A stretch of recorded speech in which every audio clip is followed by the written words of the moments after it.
বান্দা যখন সেজদা করে তো আল্লাহ তাআলা তার পিঠে মাথায় এভাবে হাত বুলায় দেয়, আদর করে। আল্লাহ আদর করে, আল্লাহর কুদরতি পায়ে সেজদা দেয়, মালিক তখন আদর করে দেয়, পিঠে মাথায় হাত বুলায় দেয়। আল্লাহ ডেকে বলে, আনিস আমারে সেজদা করছো না, ইরফা রাসা, উঠো, মাথা উঠাও, ওঠো, বসো বসো।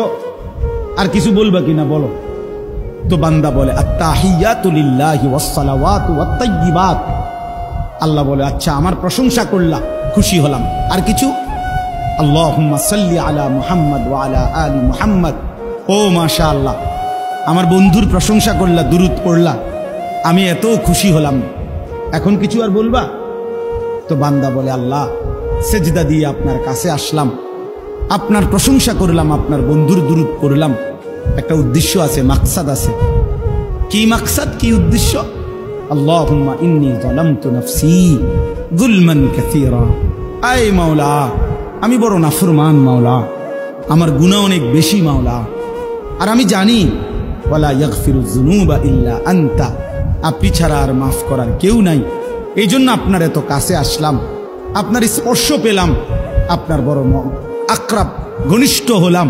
উদ্দেশ্য হলো ফাগফিরলি মাগফিরাতাম মিন ইনদিক, আপনার পক্ষ থেকে আমারে ক্ষমা করে দেন, ওয়ারহামনি, আমার একটু দয়া করে দেন, ইন্নাকা আনতাল গফুরুর রহিম, আপনি মাফ করবেন না কা?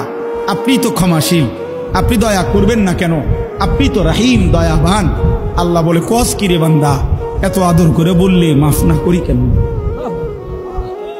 হ্যাঁ, কি কইছেন এখন? আল্লাহু আকবার। এই জন্য বান্দা যখন সালাম ফিরায় এই ডানে বামে, তখন এই একবার কি করে আল্লাহু আকবার, অর্থাৎ উদ্দেশ্য হলো সে সালাম ফিরাইয়াই আল্লাহু আকবার বলে, অর্থ বলে আর মানুষের জানায়, ভাই সাহেব আল্লাহ বহুত বড় মহান, উনি আমার মাফ করে দিচ্ছেন। আল্লাহু আকবার। এই জন্য আপনারাই তো কইয়া উঠলেন আল্লাহু আকবার, নিজে নিজে। আল্লাহু আকবার।